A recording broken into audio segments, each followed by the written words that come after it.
跟他交往过后呢，我发现在他面前，我感觉我就像个爷们儿一样，他就像个小女生一样，很多事情都需要我做主。他总是说我不够男子汉，婆婆妈妈的，但是我觉得婆婆妈妈是因为我关心她呀。有一次我去他家，看到他家里收集了一些那个芭比娃娃、Hello Kitty 这样的玩偶，肯定就性格特别娘的原因，我就特别受不了。那些爱好，我觉得每个人都需要有自己的个性，我希望他能理解。后来他因为这件事情和我提出分手，我跟他吵架，然后他还在我面前哭，我就超级受不了。我真的不想失去他，如果没有他的话，我真的不知道自己将来的生活会怎么样。我受不了这样的男人，我想跟他分手。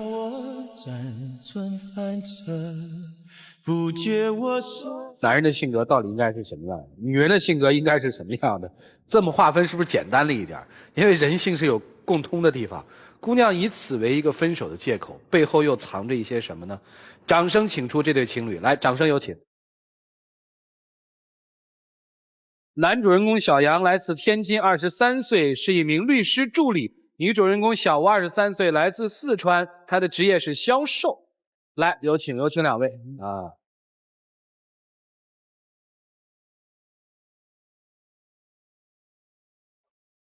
我知道你们俩认识的很浪漫，说是在世博会是吧？对。荷兰馆的门前。是。他干嘛了？你就觉得这男人特好？当时我们不是在荷兰馆外面吗？排队排了老长队了，可辛苦了。然后他站我后面，然后端了一个凳子给我。他自己没坐啊？特别细心，没有。是我把凳子让给他了。当时站队，我相信你的前后左右有很多女同志，你为什么偏偏把凳子给了他？不由自主，我觉得我当时就应该为他做一些让他感到高兴的事情啊。那就是对这个女孩有点一见有点意思那感觉是吧？是。坐了人家凳子了，就谈朋友。还喝了水呢，他给我买了瓶水。我不是坐着他的凳子嘛，然后他说他有事儿，他就出去一会儿，然后我们就还是排着队，我也得给他占个位置呀。然后他买了瓶水过来。我们当时还都是学生嘛，他要看完世博会直接就回学校了。他在天津上学，我也是在天津。我当时因为要约了朋友，要跟朋友见面的，我说就你一个人吗？他说是啊，就我一个人。我说你一个女孩子不安全，我陪你回去吧。对，跟了你就更不安全了。你看，算是顺色亲友吧。我把自己的朋友跟自己朋友说，以后再来，以后就是改日再聚。你看我陪他一起回的天津，然后之后对他就是联系不停的联系就是你主动的呗。是挺好的一个男孩子嘛。怎么了？有2年了，谈了2年，但是情况变了，他变得有些娘，话特别多。受不了了。还好啊，他没说什么呀。这台上呢，他平时生活中不是这样的，就可讨厌可烦了。比如说早上喝水了，他说：“宝贝儿，喝水了吗？宝贝儿，吃饭了吗？吃的什么呀？哎，水喝多少呀？水怎么喝呀？哎，影响我的生活。”你真是不知福啊，这多好啊！不是他就是嫌我啰嗦。不啰嗦呀，多细致啊！他说我有点像唐僧就说很唠叨。后来我也觉得自己有时候可能太关心他了吧，一件事情不停的叮嘱他，不停的说。就是你有照顾强迫症是吧？就照顾他你会特开心是吧？是。如果他不接受我的照顾他，我就觉得很痛苦，很失落。好一男人。对啊。没有，你们不知道他的爱好。我去他房间看到都什么史迪奇。皮卡丘、芭比娃娃、Hello Kitty 的娃娃，一个男孩子他能有这些东西吗？你说他怎么有这样的爱好呢？那是给你买的吧？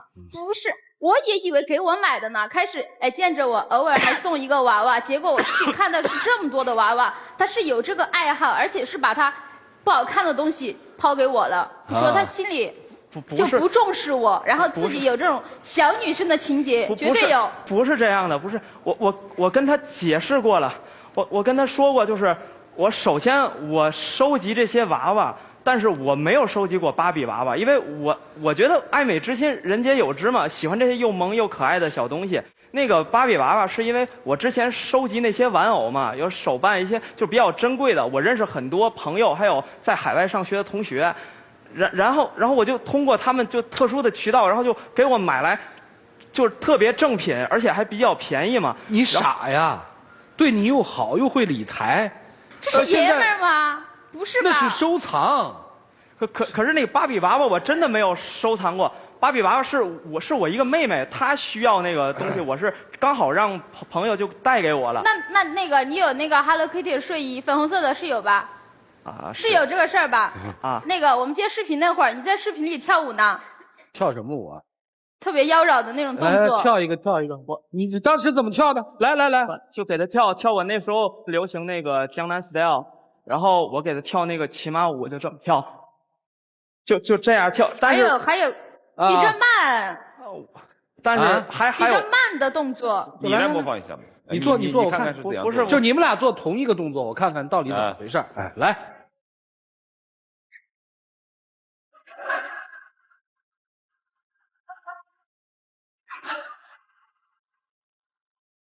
反正主要是当时给他看的时候没有关系，被他的朋友还有他当时住那个就职工宿舍被他的同事看到了。那是他同回跳舞是为了取悦你，让你开心呀。对，而且我觉得女孩子最初她打动你的也不就是她的这种细腻啊、细致温柔啊、气质啊、温柔和那种关怀。看大家对你们多关心。我当初穿那个睡衣给你跳舞的时候，我没想到你朋友会就忽然回来，然后他们之后笑话你，我没想到会变成那样。我当时因为那段时间他特别不高兴，他工作上有点就是特别大的麻烦，他不高兴。但是当时那个我没有时间去陪他嘛，我也有点忙，我就说老婆呀，我忽然想到一个特别有意思的方式，能让你当时就笑出来，我给你试一试好不好？他说行啊，你来啊。来，我就穿上那个 Hello Kitty 的睡衣，多男人，然后再跳舞。他当时他笑得特别开心呢。就这些丢脸的事情，我只为你一个人做。可是我越来越觉得这样的男人不适合我了。还有什么？喜欢一个更霸道的男人呀。就像涂老师那样。你就喜欢那个四川男人嘛？好霸道的。来，你需要这还没什么呀，就给你跳了个舞，帮别人买了点芭比。有段时间我学化妆。哎，他也对化妆特别感兴趣，然后他就问我，哎，这妆怎么画呀？怎么弄呀？让我也给他画一个，画完之后还传网上，然后很多朋友都看到了。他自己传上去了是吧？嗯，他觉得可有意思了。秀恩爱嘛，我当时在照片底下写着是老婆大人的命令不可违抗。只要为了你将来的前程，别说是把我化成一个女人，就算让我变成女人，我也愿意为你付出。哎呦，多好的男人呢！这男人不好吗，姑娘？对呀，我怎么就觉得很虚伪？他说为了我什么都愿意去做，是吧？那有一次我闺蜜过生日，我让她陪我去买衣服哈，就给我闺蜜买，然后我闺蜜挺高的，我就让她试一下，她不愿意了。睡衣你也敢穿，这样你不乐意了？你是对我不重是吧？我穿睡衣那是给你跳舞啊。我真的是给让你开心啊，然后你让我在大庭广众，都是为了我开心，一个道理呀。不是你这个太霸道了。我是觉得在大庭广众之下，你让我穿那种就是你闺蜜那种是个裙子呀，你让我穿那种衣服，然后在那儿对着镜子在那儿转圈，我受不了，丢脸的事情我只为你一个人做，其他你那些朋友对我来说他们都是路人甲。我为他们不会做任何付出的。他刚刚说了，表达了他的观点。对我的朋友都是路人甲，他真的是这样做的。我们出去玩，KTV 唱歌哈，他往那儿一杵，真的就像木头一样。喝水不喝，啊那行喝点酒，啊玩一下游戏不愿意，啊那行最后唱歌吧。哎不，我今天嗓子不好。一个男人他怎么回事呢？我烟酒不沾，这个你知道的，而且我确实我声音很难听，我唱起歌来特别难听的。如果你要是让唱扫了大家的兴，他哪次跟我去 KTV 唱歌的时候，我一般都是给他助威的。这不挺好的吗？但是他就是一点都不配合呀，人家朋友怎么想？说我那男朋友怎么找这样的呀？是木头吗？哦，就是嫌他服务的意识差点是吧？其实他对我也还可以，也经常给我讲笑话呀，买点小礼物。那最后是你们俩过呀，还是你们带着朋友一起结婚呀？那朋友也是生活中的圈子呀，我是这么理解的哈。那你跟我没觉得他娘啊，挺好的。他在舞台上和生活中不一样。他只是嫌我特别啰嗦。然后他也经常说是我的错误，就说是我经常不像个男人。他说你作为一个男人的情况下，你应该就是说好那个行走，这种感觉，然后我每次就特别啰嗦。其实我的朋友也跟我说过这个缺点，但是这是我的习惯，我真的有时候不好改不了的。哎，你心目里面男人的标准是什么？高大威猛就不用说了吧，其实他差不多，差不了多少，符合了我的标准了。但是性格方面，我现在觉得了一个霸道的男人更适合我一点吧。对。可是现在女孩不都喜欢灰太狼吗？都喜欢那种特别温柔的，听媳妇儿话、听老婆话那种。我就想当灰太狼。那你是想让我拍死你，是这个意思吗？可是我不愿意了呀。我相信我是一个能抓到羊的灰太狼，你做我的红太狼，我觉得你应该会很幸福的。我一直以为。还有包括我跟别人说，他们都会说现在的女孩不是喜欢那种特别大男子主义的，那早就过时了，应该特别喜欢那种特别温柔，然后特别就是考虑的东西特别多。咱们见面包括以后的交往的过程中，我就是拼命的不停的去只要你想接触样子啊，你这样累吗？我不累，为了他什么事情都不累。时间久了要一辈子，因为是在刻意要为对方做一些事儿，你会觉得累吗？不累。被爱的人不需要道歉，我所做的一切，他只要接受就好了。行，多难。我也为他做了一些那个改正呀，怎样，但是还是不合适呀。我觉得他太娘了哈，我就带他去玩那个 CS 那些，结果他和我朋友也玩不到一块儿。那些朋友都觉得他们是你的朋友吗？那些朋友怎么不是我的朋友了呀？那些朋友他们根本就跟你不熟啊，你怎么认识的他们？这件事情是我唯一对你非常忍受不了的一件事情。那3个男人，你说你是怎么认识的他们？我觉得那次毕业旅行，我都买好那个情侣套票了，结果你忽然说有事不去了，那行，那我就找别人去呗。去了之后，然后也很好的，但是你知道他怎么做的？发短信，你干嘛呢？在哪儿啊？传2张照片看看呀，用酒店的电话给我打个电话呀。这样的事儿，什么都问。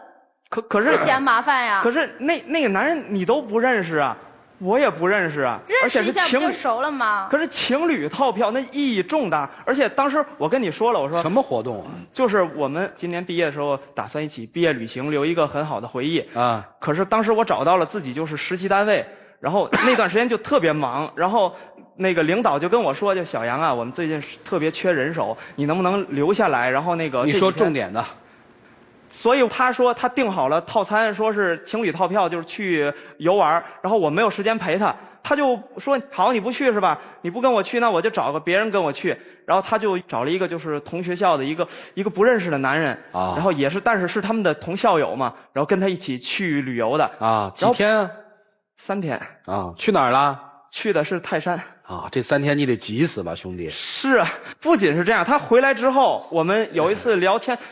可能是我有点侵犯他隐私了吧，我就偷偷摸摸看他手机，然后他手机里多了3个陌生男人的号码，我不认识那3个男人。等，你看来不是第一次偷看，我们经常就是互相，我也给他看，我也给他看。终于发现了吧，而且说话也慢呀，对吧？你还说让他简洁点，平时就这样，一件事儿就给你唠半天，打个电话也是干嘛，算了。我是想关心你，我怕你很多事情。你别那么唯唯诺诺，你看我怎么跟他说话？你看着啊，不是外面有人了吧？不是，不可能，他不可能的，他不可能的，他就不喜欢你这个，你这，不是外面有人了吧？不是，一定要分手吗？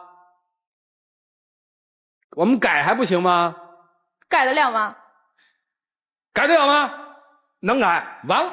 嗨，多好！多长时间呀？我等得起你吗？简单说，我一直以为你喜欢那种特别。不要一直以为，人家说你怎么改，第1步、第2步、第3步，这就完了吧，是吧？我就少说话，多做事。然后你喜欢我怎么样？咱们私下里你想让我怎么改变，我都按你已经改变了自己，不是最原本的自己了。可是我这些都是为你改变的呀。你还挺逗的啊，人家要改说不是原本的不行，不改也说不行，那你想让人怎么着啊？开始已经说了呀，终于觉得不合适了，要重新找一个。啊，就是欲加之罪何患无辞嘛，跟娘不娘都没关系，就是觉得不合适了。对，就是要再找一个，对吧？说好了啊，再找一个不合适，不能再回来纠缠人家，这能做到吗？他不纠缠，我保证让他不纠缠你。你纠不纠缠人家？你能保证吗？我能保证。我们再给他介绍一些姑娘，就今天他这个表现，电视机前得有多少女生喜欢，行不行？你保证你以后别纠缠人家。我再看他一眼。你别叠呀！你看看，所以闹什么呢？这对年轻人，请我们的老师一起来分析一下，一起进入丘比特问卷。哎呀，高律师啊，好，律师助理吗？律师助理是吧？你又笑得那么灿烂，你看看，你给说说吧。我跟这个女孩子说一下，律师这个职业呀，就要细心、谨慎、认真。她这个性格呀，非常适合做这个职业，而且她这个性格呀，非常忠诚。我们律师，尤其主办律师，特别喜欢这种忠诚的助理。然后我们就会把所有的这种诉讼方面的技巧和工作经验传授给这样的人，他成长进步会非常快。所以说，他未来的职业前景会非常光明的，这一点。第二点，我觉得呀，你们俩之间性格非常互补。你外向，你内向啊，你大咧咧的性格，他这个很细腻，把你生活照顾得很好，所以说你们性格非常互补。而且他这种性格的人呢，对这个感情忠诚度也非常高。那我再说这个男孩子，你以为这个小吴订了情侣套票，你没有时间跟他去，他就真的那么喜欢跟一个陌生的男子去参加一个情侣之旅吗？不是的，他是在考验你。这个时候了，你老爷们还没有一点霸气，坚决制止。所以说这方面你的对他的容忍、包容，包括细腻，不能是没有原则的。那你要适当的表现出来一些爷们儿的霸气，让他看看我也很男人。我觉得这样他会更，就是他如果去玩的话，留下一个美好回忆，应该更开心一些。他不高兴。如果这个时候你手啪桌子上一拍，票拿来撕掉，不就几百块钱、1800块钱吗？不许你跟别人去。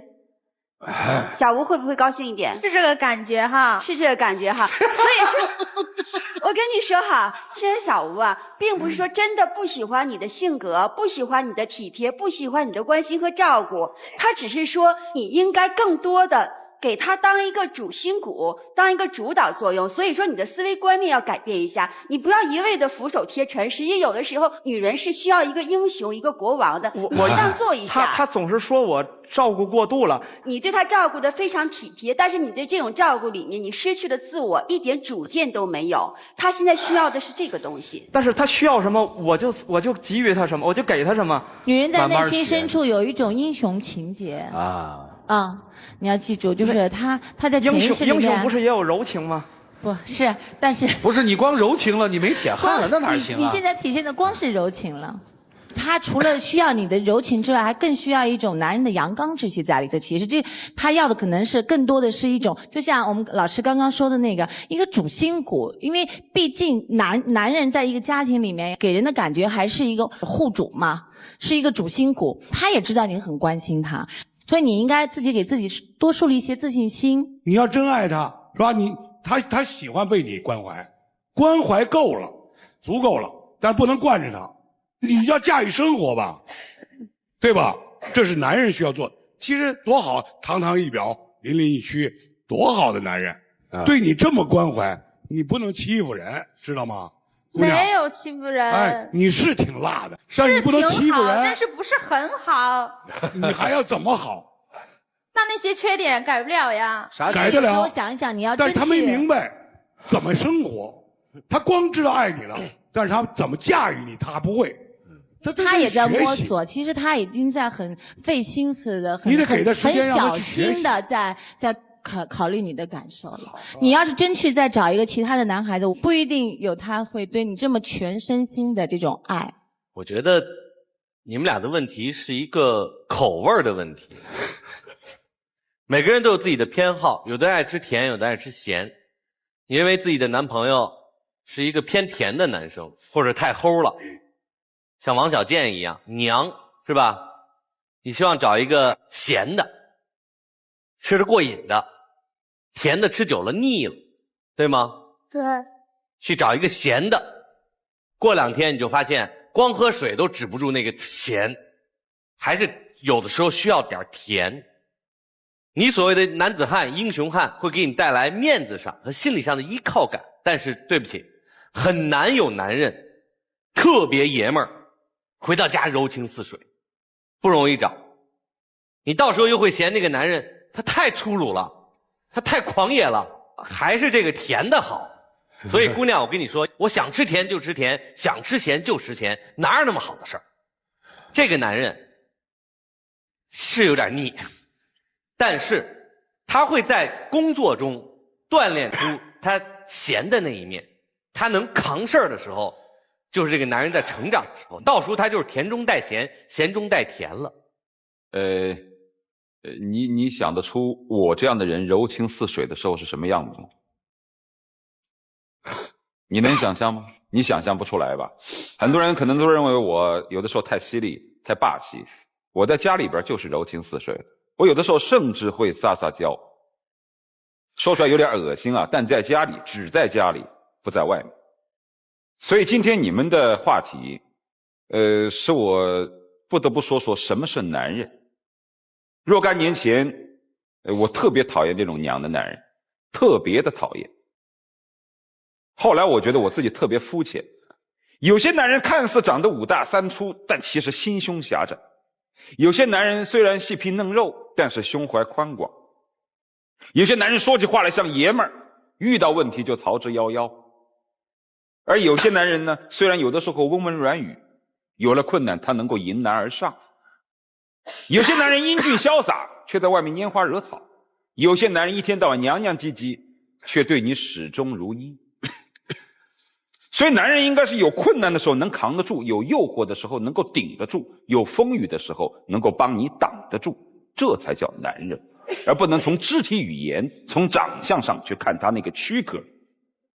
其实夫妻之间、男女朋友之间是一个此消彼长的过程，你更男人了，你更霸道了，他显然就会柔弱一点。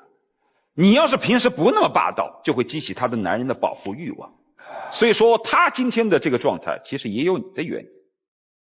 就像大家所说的，任何人都有他的两面性，他平时是没发飙。我相信如果有个男人在他面前欺负你，他瞬间雄性的保护欲就出来了，他会断然的挡在你的面前。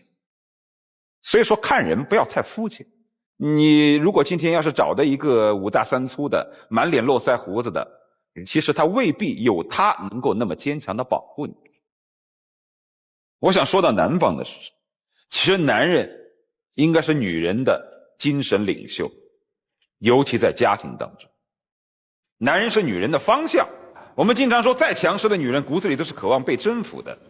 所以你平时你照顾她，啰嗦一点，像唐僧一样碎碎叨叨，这没有关系。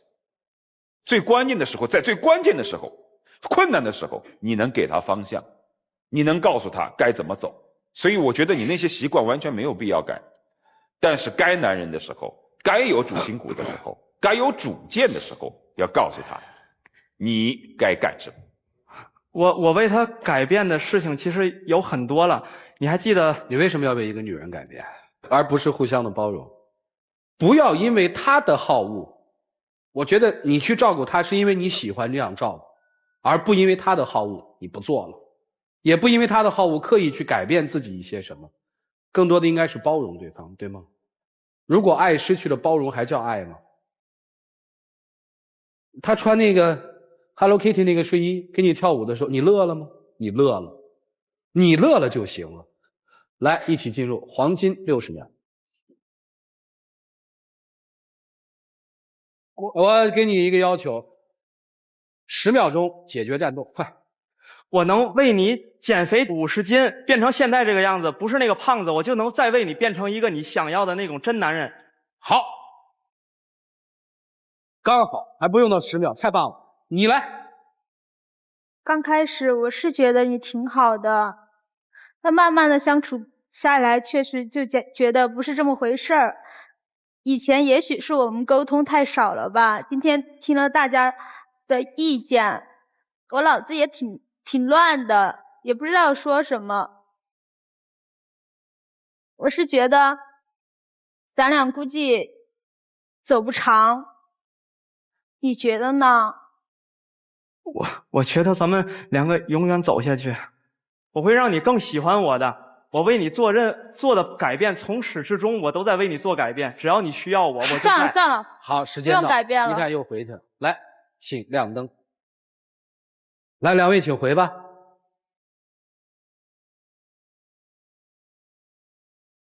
来，请关门。各位拿起手里的表决器，这个姑娘应该选这个小伙。来，请选择。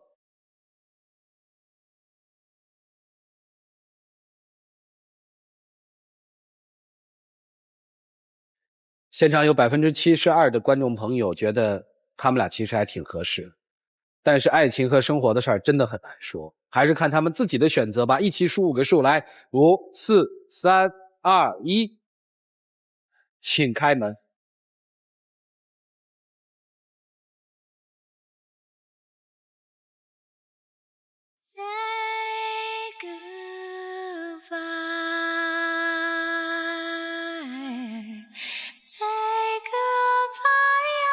我现在有千言万语，但是我觉得我什么都说不出来了。别说，你们对我离开之后，断然不能去找他，但你可以等他，因为他一定会回来，我敢跟你打赌，好不好？谢谢您，老师。等吧，真男人就沉下去，回吧。